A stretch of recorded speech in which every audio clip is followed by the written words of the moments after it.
Namaste and in Lak'ech, and welcome to this episode of One World in a New World. I'm your host, Zen Benefiel, and this week I have a very special guest in Dr. Jeffrey Mishlove. He has won an award for improving life after death. He's had New Thinking Aloud on PBS for about 20 years, which is where I was first introduced to him. He has New Thinking Aloud on YouTube now, of which I was a guest on several years ago. And he's written The Roots of Consciousness, which is like an encyclopedia of how consciousness is developed. The PK Man is another book. And then he also has a book about New Thinking Aloud. So you're going to have a wonderful time in this journey. And I want you to stick around. We'll be right back. Explore the thoughtless sphere. Embark on a life-changing journey of self-discovery. Embrace harmony with self, with others, with Earth. One world in a new world. Zen Benefiel skillfully ignites conversations, guiding guests to reveal personal journeys and perspectives. Listeners are inspired to seek knowledge and find wisdom in their own lives. Join this transformative journey as we navigate the depth of human experience. Jeff, it is so wonderful to have you here today. I've been looking forward to this. Thank you for coming. You're very welcome. It's a pleasure to be with you. And with you as always. As our advancement in consciousness and the ability that we have to cognate, to be aware, to observe, there's an obvious difference between the inner and outer lives that we experience, and we're often bereft of talking about those inner lives with others because generally we're seen as being weird, insane, crazy, that kind of stuff, and kept at a distance. Well, that's changing, especially in this recent shift and how we were given the opportunity to be obsessive on self-hygiene and sequestrated to give us the opportunity to self-examine. And I believe that there's a lot that's come out of that as far as the capacity to advance humanity in a much more positive way. So I know that you have had this rich history. You've got a PhD in parapsychology. I believe it was the first out of Berkeley, back in 1971, I think it was. So in this exploration in consciousness, what got you started? How was that childhood development stage that you had that must have had some really interesting, curious questions? Well, actually, I had a very normal childhood. I grew up in the Midwest, in Fond du Lac, Wisconsin. My father ran a furniture store. I imagined I might run a furniture store myself or something along those lines. And I can't really think of very many extraordinary things that happened. And I think in my case, probably the awakening occurred once I got into college, which was in the 1960s, and it was the Vietnam War period, and psychedelic drugs were just becoming available. And that is really what pushed me to question everything around me, and not just me, but many, many people of my generation. People. So was it a psychedelic experience that kind of pushed you over the edge to when you experienced that expansive region that's made available through it? Well, there were psychedelic experiences for sure, and they were very powerful, but you have to take the whole thing as a package. When it's hard to imagine, I suppose, for people alive today who didn't live through the Vietnam War, what that was like. America had just come off of, 20 years earlier, 25 years earlier, we had won the Second World War, the largest war in human history. And it was like, we were the perfect nation. We were wealthy. We were successful. We had defeated our enemies. And then all of a sudden, a generation, my generation coming of age in the 1960s, was faced with, oh my gosh, it looks as if our great nation is behaving in an immoral fashion, murdering over 1 million brown-skinned Vietnamese people who simply, didn't want to be a French colony or a colony of Western powers. Let alone give up their oil, huh? So all of a sudden, it became imperative to question things that we were raised never to question, but to always revere. Hmm. So what got you involved in that inner quest, though? Because it's, you've spent your life exploring it and others and their experiences. What was the key factor that got you turned inward? Well, I began to take an interest in the topic of mysticism as an undergraduate. And Hmm. I was approaching it, I was being exposed to mystical, or let me put it this way, altered states of consciousness through the use of cannabis and psychedelics. And I thought to myself, well, isn't this interesting? I was a psychology major. You've got all these people who claim to have mystical experiences, like they can see ghosts or they're entering into union with the divine or something like that. I said, this is obviously an aberration. It must be a form of mental illness of some kind.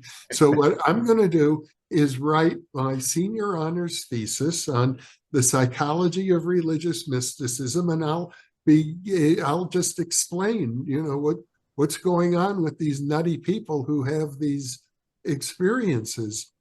And Sounds that's like what you got a wake-up call during that process of investigation, because yeah. it appears that you can enter heaven by storm or by a catalyst or however you want to call that, but yet there's pearls from there that you bring back into this reality that are seem to be universal understandings. Well, in my case, the pearl was running into the work of Abraham Maslow, who was a psychologist, and he had written a book just published uh, while I was in undergraduate studies. It was called Toward a Psychology of Being. And Maslow was a psychologist. He came up in the 1940s, really. Hmm. And And he we're all familiar decided, with Maslow's hierarchy. that's right. He decided he was going to investigate the most successful, popular, accomplished people in our culture, see what he could learn. And he began interviewing people along the lines of Albert Einstein and Eleanor Roosevelt. And he discovered that almost everyone he interviewed reported having what he called a peak experience. And he noted that the peak experiences, as far as he could tell, didn't really differ in any way from the classical descriptions of mystical experiences. Hmm. But being a psychologist, he gave it a different name, peak. And he said Sure. these experiences were central to the motivation and character of these individuals. And they were what they credited to their success. So Right. he said, even though traditionally psychologists have felt that the mystical experience is, in Freudian terms, a regression to an infantile state, he said, actually, the most successful people in our culture build their careers on the basis of these experiences. And at that point, I realized I had to rethink everything. Sure. And it's funny how um, the thing that came to mind was one of Jesus saying, "Be ye as little children," right? So this gives us that opportunity to be curious, sometimes radically so, and dive into these things that obviously, we have different experiences, we call them different things, we use different terminology, but when we begin to have discussions about them, we're all saying the same thing, just slightly differently, it seems. Would you do you find that to be true as well? Well, that's a good question. There is a whole intellectual movement called postmodernism, which Mhm. would disagree with you. They would say, we don't know what people mean when they use their words. So we can't say that they mean the same thing or not. Well, that seems like kind of an outsider's observation without conversation to find out. A lot of times we view things from the outside, but never step into them to actually find out whether it's true or not. Do you find that possibly to be the case in this Well, instance? sure, I lean towards the idea uh, that there is a reality out there, that we all perceive it in our unique ways, and that when we talk about it, we're talking about the same thing, even if we use different language. Uh, Hmm. but you can never be 100% sure. William James wrote a book called, it's about pluralism, uh, pluralistic universe, in which he suggests it could be the case that each person is a universe unto themselves, and that everybody's reality is simply different from everybody else's. True, we're all unique as snowflakes, and then some. Well, I heard the other day there's only like 35 different types of snowflakes, but we're even much more than that, right? And in that diversity, it would seem that there would be a natural unity in that by design, considering that there is an intelligence behind our design. And there appears to be, the more we peer into that, quantum physics now is recognized, oh, everything's vibration. It's not physical matter at all.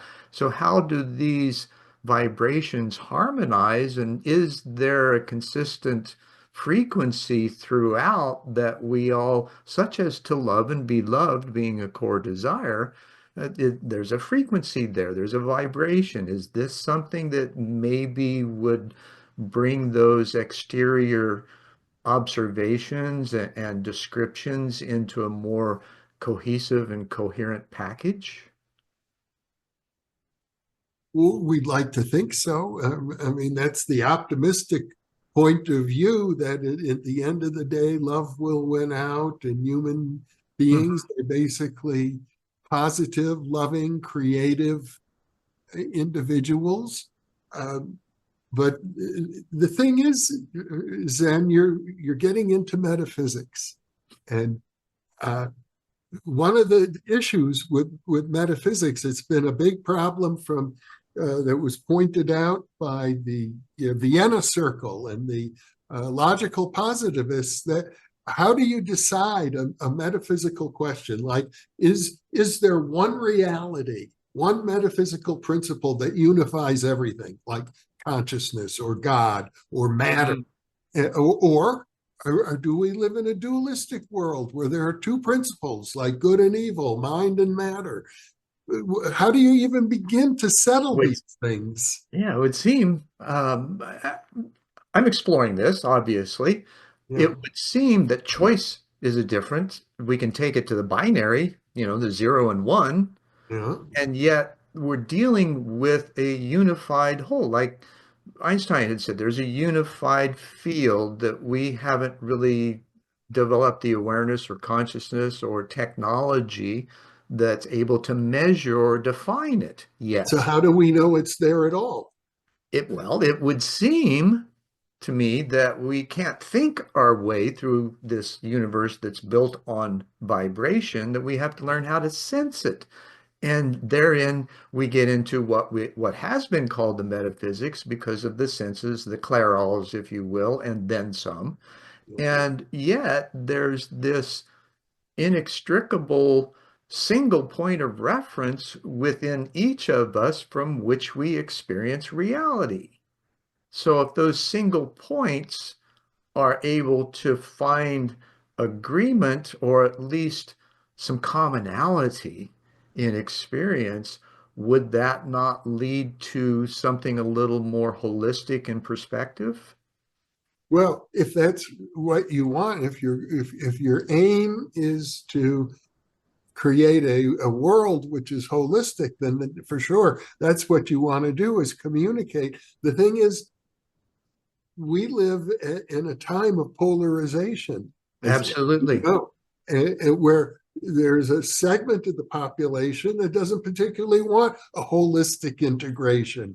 There's a segment of the population that basically says it's either us or them. These people are not my partners, they are my adversaries. So Hmm. if I want to win, they have to lose. And so that's what I'm going for. It's a zero sum game, and I want to be a winner. Rather than the people who are saying, no, we all are going to rise together. A rising tide lifts all boats. Well, yes, and it's one thing to say that, it's another to facilitate and observe it happening naturally.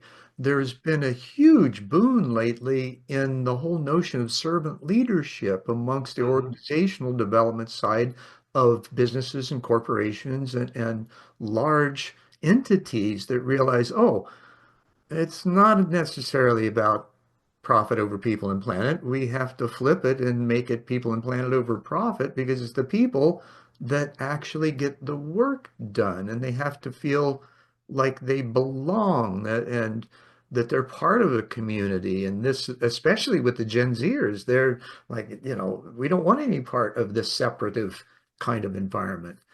Do you find that happening as well? Well, from my perspective, Zen, I would say that that attitude is one I heard voiced quite a bit in the 90s, in the 80s, and Cultural creatives back then, right?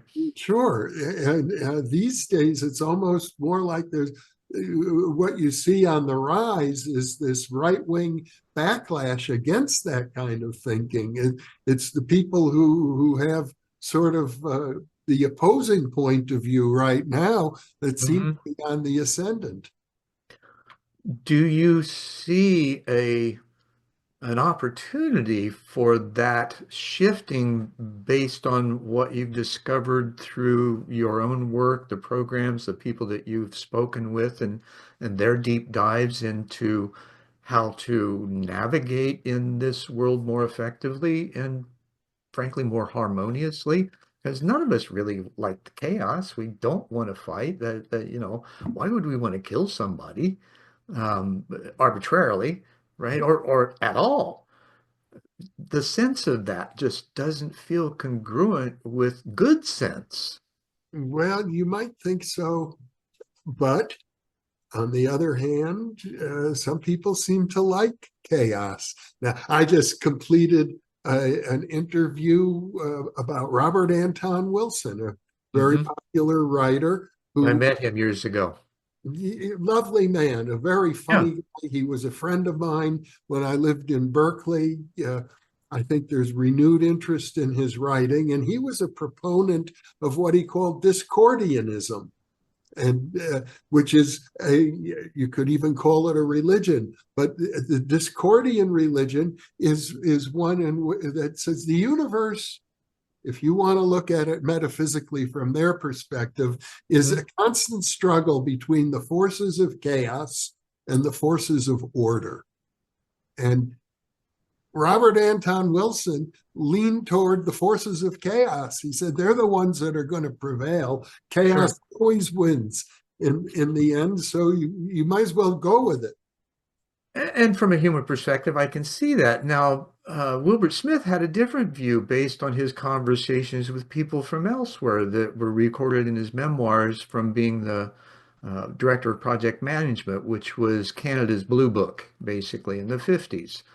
He had said that from their perspective, they had warned humans that if you point out an anomaly in the universe or something that doesn't fit, then you don't understand it yet.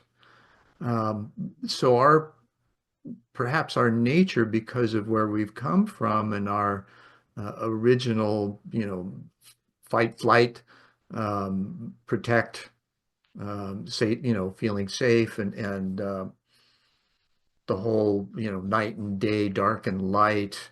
We have these notions that there is a consistency throughout this reality that we're experiencing that is bipolar.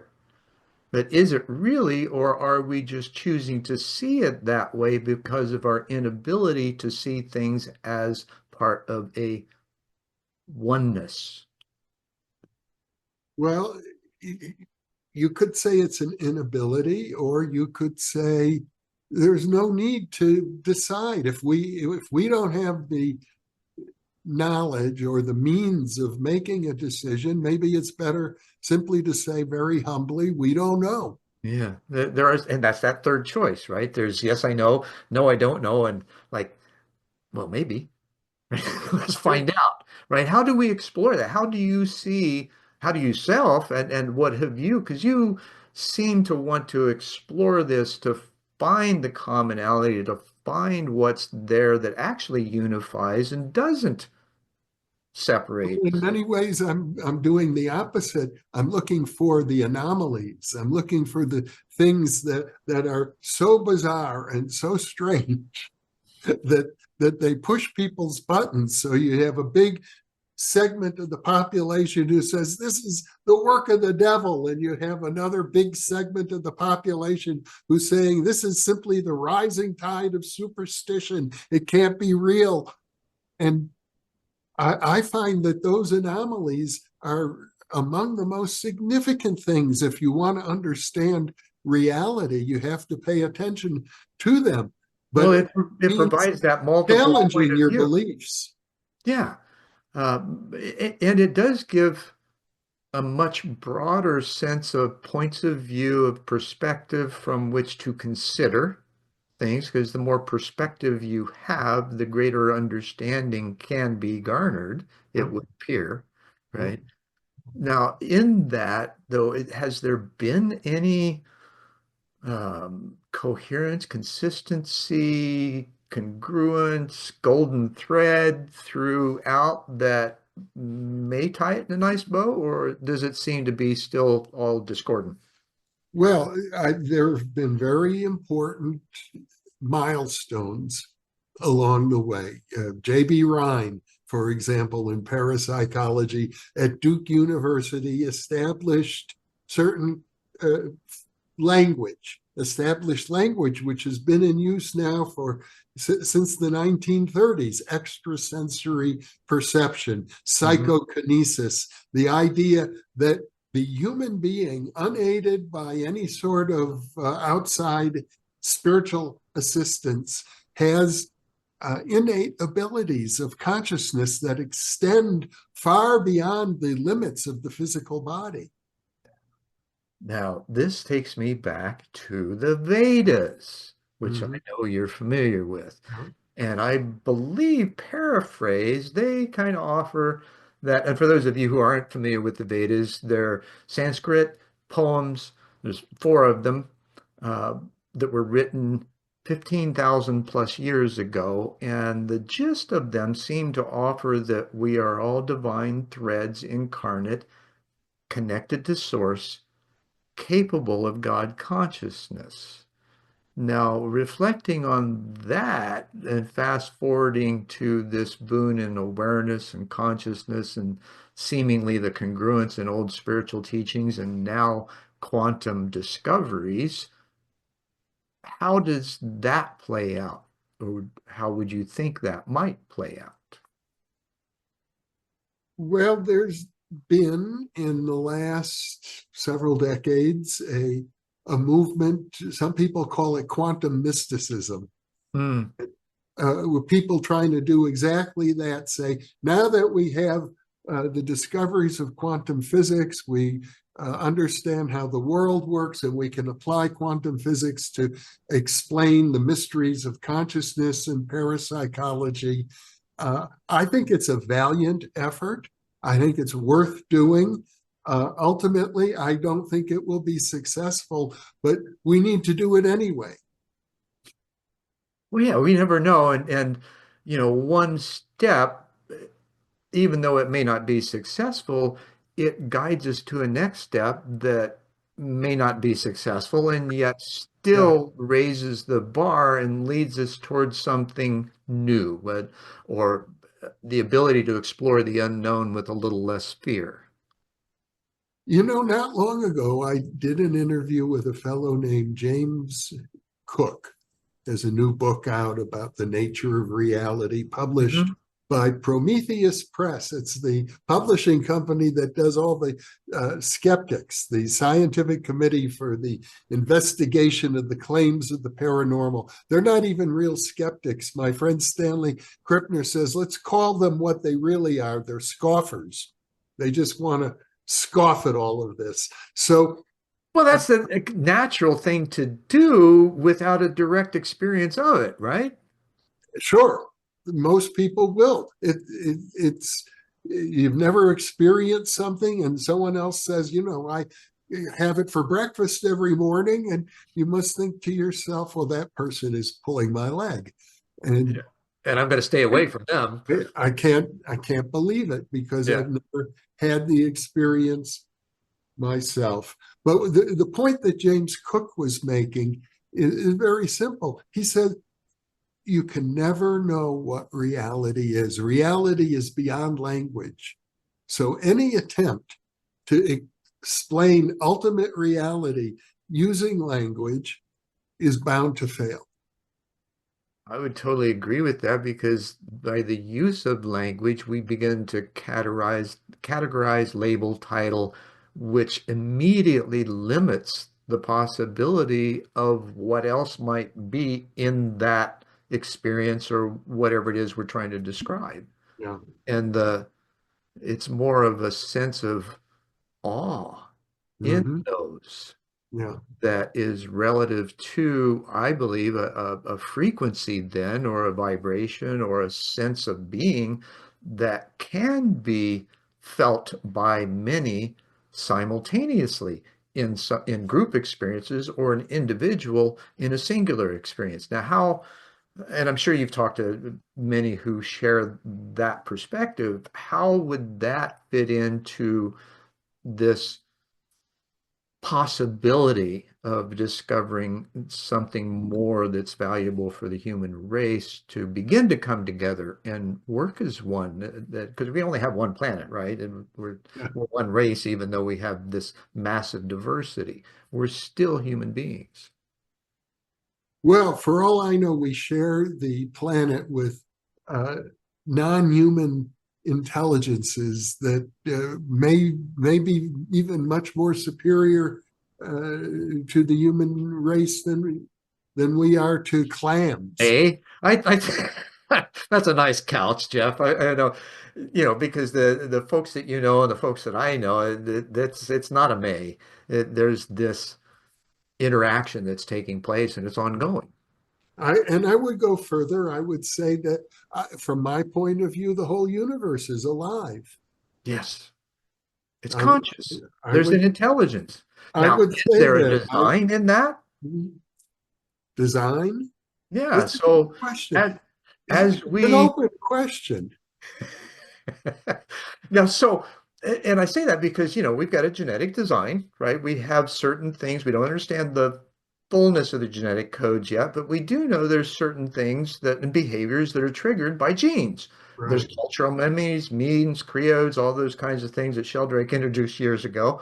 And then there's this frequency-based soul vibration, if you will, that's also present, the electromagnetic field that's generated from that. Um, how does that, so you've got the biophysical, if you will, and the what could be said as metaphysical, but yet it is intrinsic to the physical because it gives us that consciousness.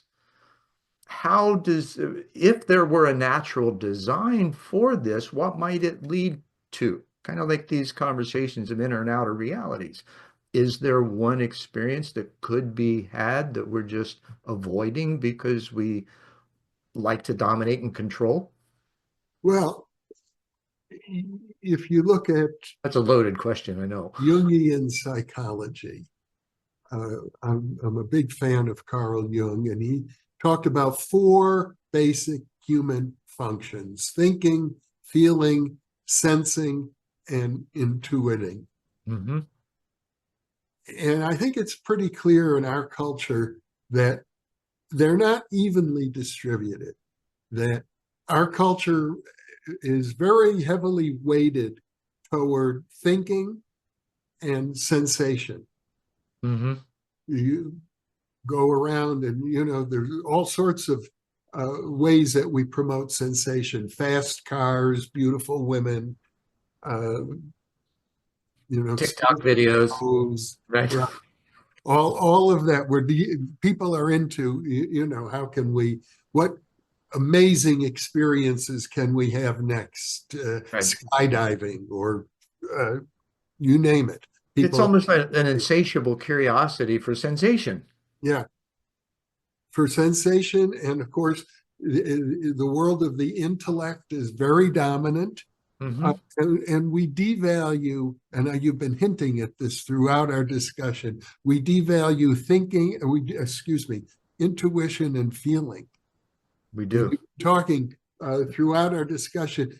You can't solve certain problems intellectually, but you can feel, you can have a sense of the vibration, of the love, of the feeling. You have a sense of your connectivity to the whole universe. And for sure, people do have that. Uh, it would be a mistake to think that therefore you should subscribe to any particular ideology or metaphysical interpretation of your experience, but that experience of being connected is a very important human experience. I think it's related to the Buddhist notion of compassion. And Hmm. as a parapsychologist,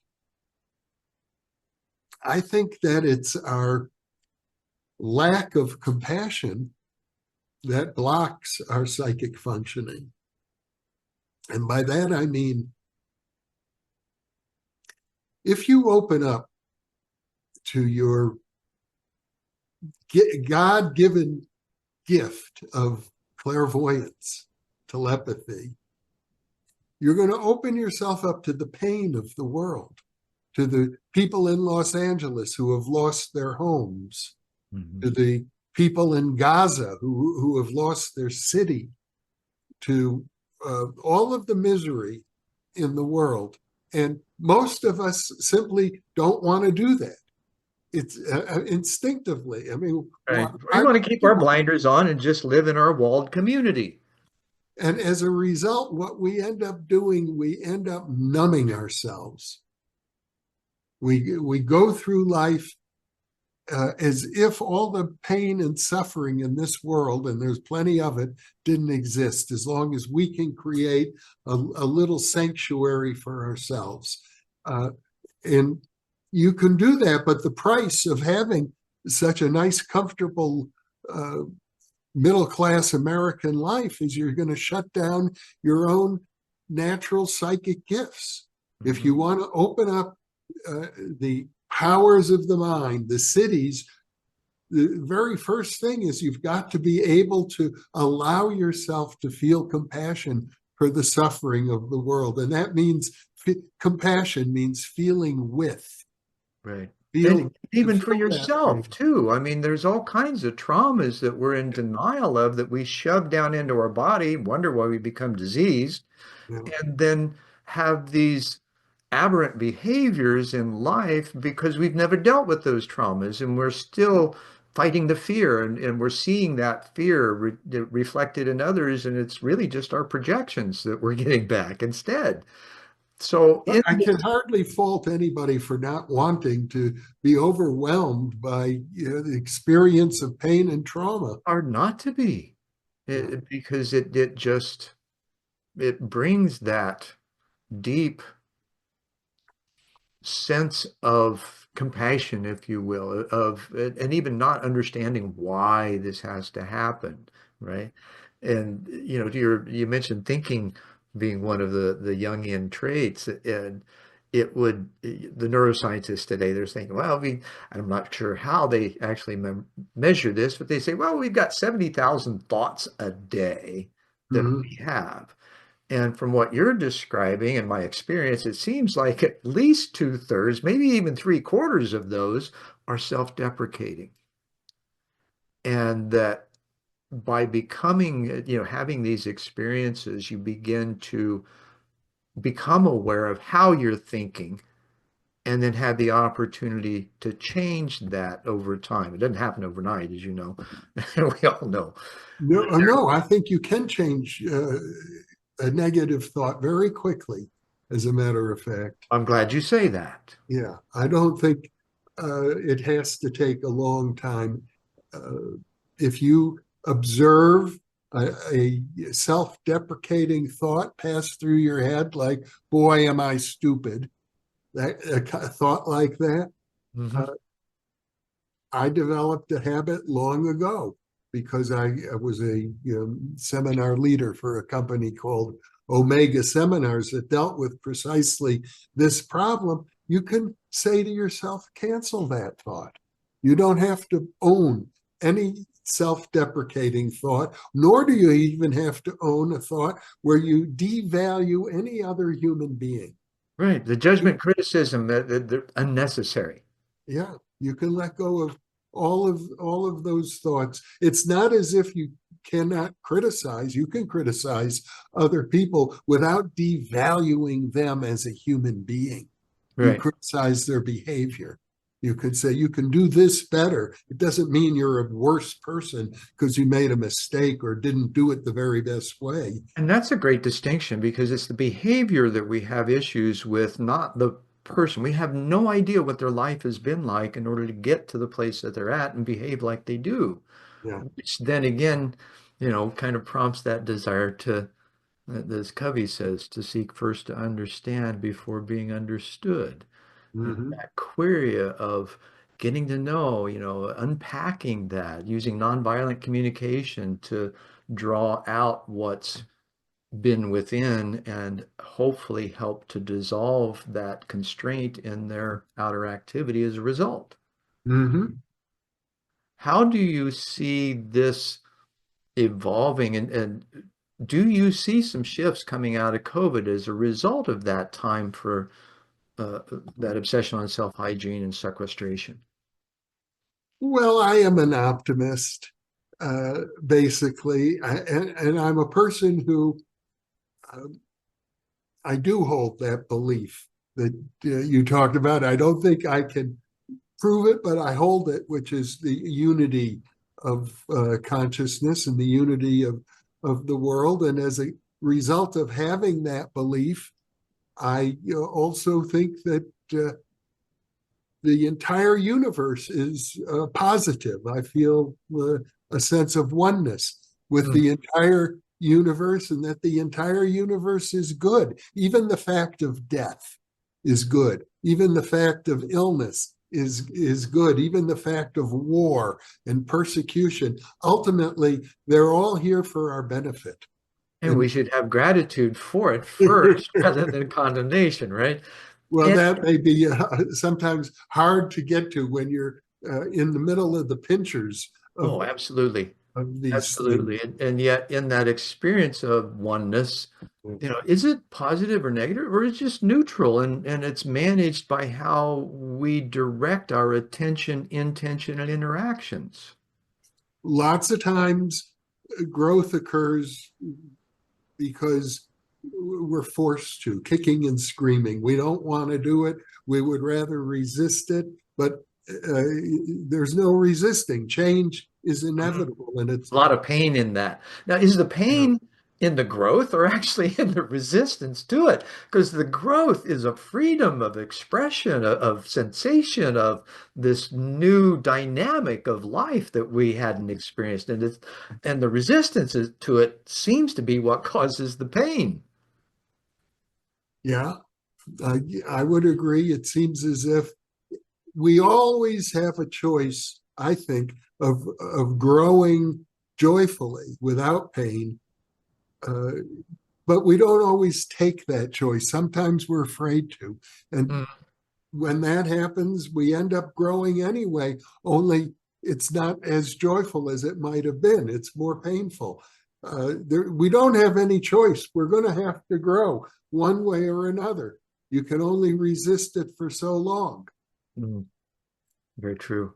Now, turn the corner a little bit. As a parapsychologist and with your interviews of others, does there seem to be a consistent constraint that one has to observe and then overcome in order to garner a fuller understanding? And is there a consistent process in that? I realize that it may be described differently, but again, there seems to be, or seems like there could be a consistent process in that. Well, I think some of your audience members may be interested in knowing that in partnership with the California Institute for Human Science, which is a graduate school based in California, in Hmm. Southern California near San Diego, we're setting up parapsychology programs. You can get a master's degree or a doctoral degree now uh, with a specialization or a concentration in parapsychology. But the first thing you have to know about that is, unlike getting your degree in chemistry or biology or physics, you can't expect a nice high paying job waiting for you. Parapsychology is not considered a steady Yeah. field like that, even though parapsychologists are very up to date on scientific methodology and theory and are often pushing the limits and coming up with new advances in statistics and methodology and theoretical physics and elsewhere. But uh, in spite of that, if you are going to go into parapsychology, the first thing you need to be alert to is the fact that a very sizable portion of the public are going to think you're nuts. And in At fact, present, yeah. when I came up, the standard advice was to anybody like me, foolish enough to want to go into parapsychology, the advice uh, consistently was, don't do it. Get yourself a degree in a conventional field. And even then, that's not enough. Get tenure. And then once you have tenure and you can't be fired, then you can do parapsychology, because otherwise you're taking a big career risk. Oh, yeah. And in our earlier conversations, I shared that, when I had my awakening at 18, that one psychiatrist said, you've had an awakening. Keep your mouth shut. Nobody's going to understand you. And then the following year, I had an incident and ended up in a hospital talking with another, and the total opposite. That the diagnosis, right? The DSM-4 version and the drugging and all that stuff that came with that. I hope that that's not still happening today, almost 50 years later. I don't think it is, and yet it edifies the point you just made about the disparity in how others perceive one who does have these kinds of experiences. It's a very serious problem. For example, my friend Diane Hennessy Powell is a psychiatrist who began researching, they're called autistic savants, Hmm. brilliant young children, but who are suffering from autism. And she determined through a series of tests that they have remarkable psychic skills. I And know. Is it she that? wrote a book about it called The ESP Enigma. And this is the point I'm getting to, Zen. The uh, psychiatric profession in the state of Oregon, where she was, said, this lady is obviously crazy. And they took away her psychiatric license because she wrote a book about her research. That's how serious the opposition is. They Right. are core materialist atheists typically, and the very idea of the existence of paranormal abilities is very, very threatening to Right. them. Well, it's the categories and the separation rather than the awareness and assimilation of this new information. And I wonder myself, understanding that throughout history we've had I don't want to say genetic engineering, but we've had natural selection and adaptation in our genes, and we have, and others, animals have changed to adapt to their environment. And I often wonder if this scientifically moving through new areas of space and the subtle shifts in the vibratory levels of them, if there's a trickle down or through the development of humans affected by that.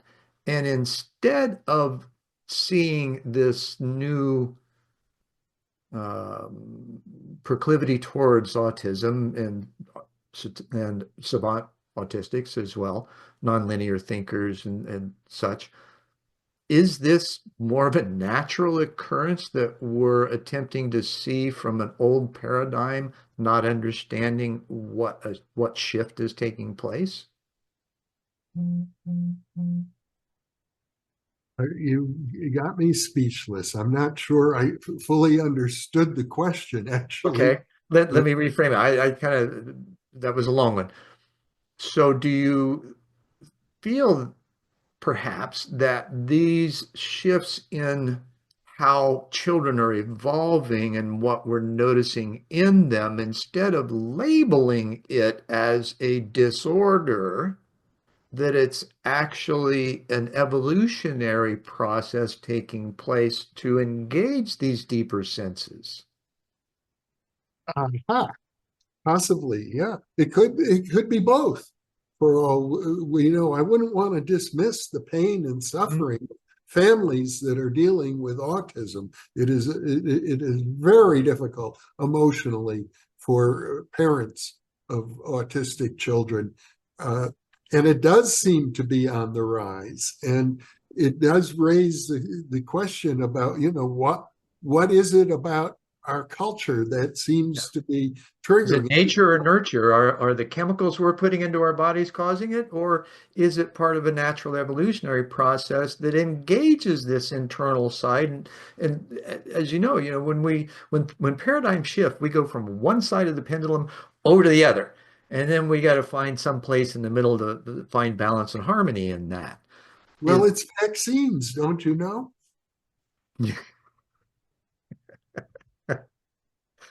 So how do you propose, or what do you feel might be an avenue to uh, position our perspective from?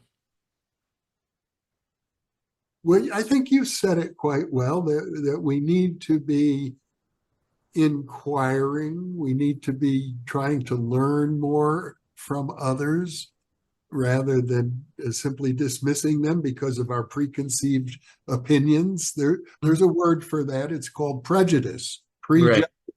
A situation. It would be very good if people stopped prejudging and made an effort to learn more about the people who they think are their adversaries. But it brings up this sense that I had. So when you interviewed me years ago, it was a 28-year dream come true for me. I'd wanted to emulate you when I started One World in 1990, and hoping someday to be worthy of an interview with you, never dreaming it would be possible. And yet it happened. And by doing so, you took the opposite approach. You seemed to understand, you had great inquiry, you were actively listening and reframing what I was saying in the ways that you understood it to be, and edifying what I was saying, sometimes questioning for clarity, but you had this additional understanding and embracing of the possibility from which you were able to speak from and inquire more from that perspective. How does That's a beautiful place to be. How do we develop that in ourselves in order to move forward in a better fashion as we expand our environments? Because the digital world, the virtual space, is limitless now. We can talk to people all over the world in an instant, where we never used to be able to do that when we were growing up. Well, you have to want to know about other people. If you don't want to, then nothing will motivate you. But if I look in my own case, back when I was a young person, about 18, I was working at a resort for the summer in Wisconsin as a bellman, carrying people's suitcases up to their rooms when they check, Hmm. things of that sort.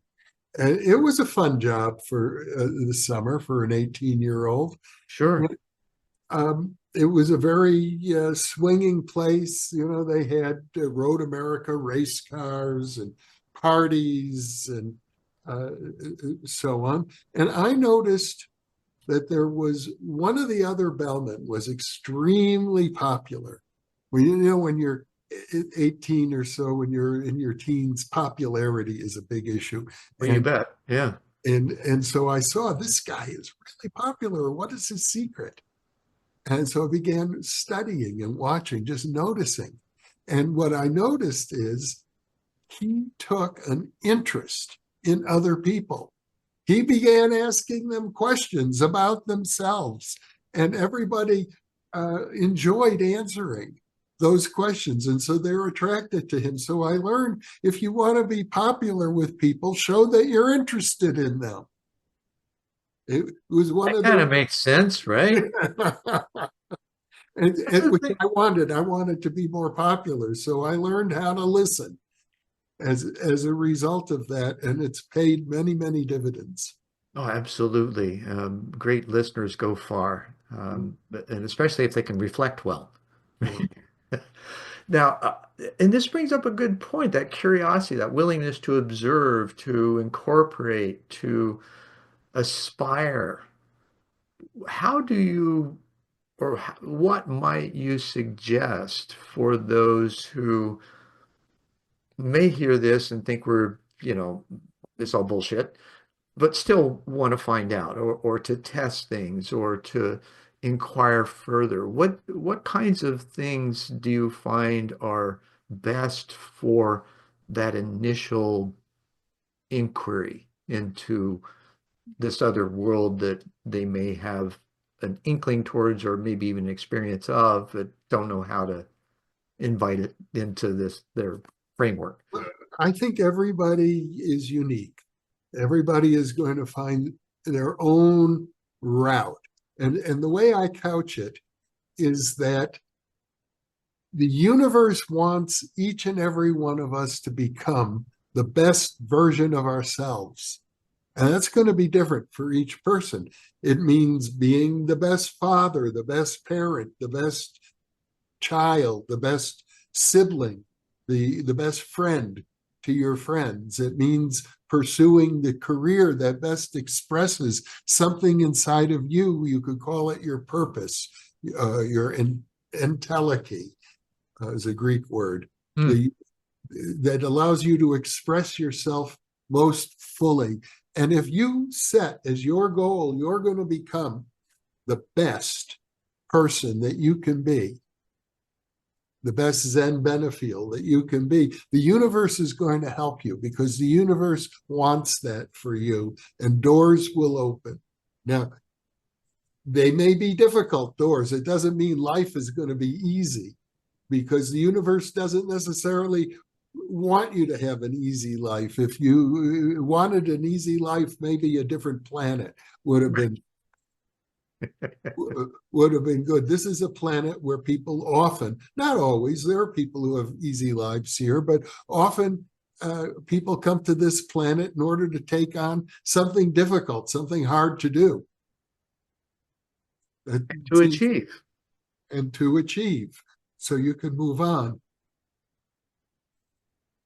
So what would you suggest for those that are, um, is there a basic question that one might engage to begin with?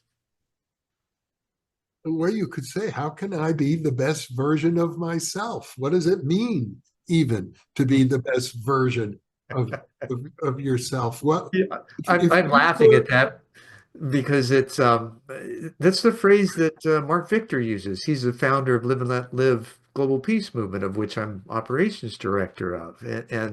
We have two uh, principles with that, a moral and a legal. The moral is be the best person, be an excellent human. And the legal side of it is to calibrate the law to remove aggression, which is the challenge that we have. Yeah. Um, but that be the best human, that is such great advice. And how do we do that? That's, as diverse as there are as many people. Well, there's a vast resource available to everybody. Um, we have so many tools: meditation, dreaming, journaling, if you psychotherapy. The resources that are available to somebody who wants to become the best version of themselves is enormous. And if they're curious of the parapsychological side of life, you have a treasure trove in the podcast and television shows you've done over the years. We've just uploaded our 2000th video on the Mm. New Thinking Aloud channel. And as I mentioned earlier, we're working with the California Institute for Human Science to begin to offer master's degrees and doctoral degrees with specializations in parapsychology. That's such a great opportunity and well placed in today for people who are seeking to understand, integrate, explore, study, right? Mhm. The best way to study yourself, right, Yeah, is study yourself. Well, well, I think so. it would seem to be. I mean, that kind of makes sense, doesn't it? Now, how do we make that sense common? Well, as I say, everyone is different. I happen to have an entrepreneurial bent. My father was a small businessman. I always sort of imagined I would never work for anyone else. I would always work for myself. I think it's a good attitude for people who want to go into parapsychology, because there are jobs, but there are not many jobs, but there are enormous opportunities for people who want to create their own career in Yes, parapsychology, but it requires a type of person who's willing to do that. It's not for everybody. Some people are more cut out to work for a large corporation. sure. And they don't have to go through the immense amount of considerations, as an entrepreneur. You've got to understand your target market, your marketing plan, the four P's, your price, product, promotion, and placement, and all of those kinds that are necessary that if you're working for somebody else, those things never come up. So Well, I know that's one of your areas of expertise, as a matter of fact. I've been really fortunate to have a broad spectrum of education, understanding, and experience across many industries, as well as a rich metaphysical life. And what it's come to is that ultimate functionality, because that's really where the rubber meets the road. If you're not functional in society, then you need to step back and begin asking some questions. Okay, what's happening here? Why am I not? And Mhm. and seek the answers like Rilke, right? Life has the answers for you. You just have to ask the right questions and be patient, and life will offer the answers. Well, and it's simply true. Some people are not functional, and they were here, and I suppose it's to everybody's benefit that some people are not functional so that we can deal with that. Sure. Yeah, gives the opportunity for greater service, doesn't it? Mayor Baba, who was regarded by his followers as an avatar, um, was a Persian mystic, and he found these people. He called them the mad musts. They were people typically in insane asylums, and he said they are intoxicated with God. And he would go and he just sit and meditate with them and help them to uh, move through that feeling of being overwhelmed by the divine so that they could begin to function a little better. Hmm. And there is a challenge in that because that space, that sensation, that awareness is so blissful. Why would you want to leave it? Right? And yet you've got to come back to a reality that is less than blissful most of the time, and yet there are moments within it that can be had to make it all worthwhile. Mhm. That's awesome. Jeff, I know we've kind of extended our time. I really appreciate the conversation that we've had today and the expertise that you've been able to share, and hopefully the insight and understanding of wisdom that our audience will take in and be able to utilize in their own lives. Thank you, Zen. It's been a pleasure to connect with you again. Very good. And thank you. And namaste, in la catch. Thanks for sticking with us for this episode of One World in a New World. I'm your host, Zen Benefiel, and I'll see you next time.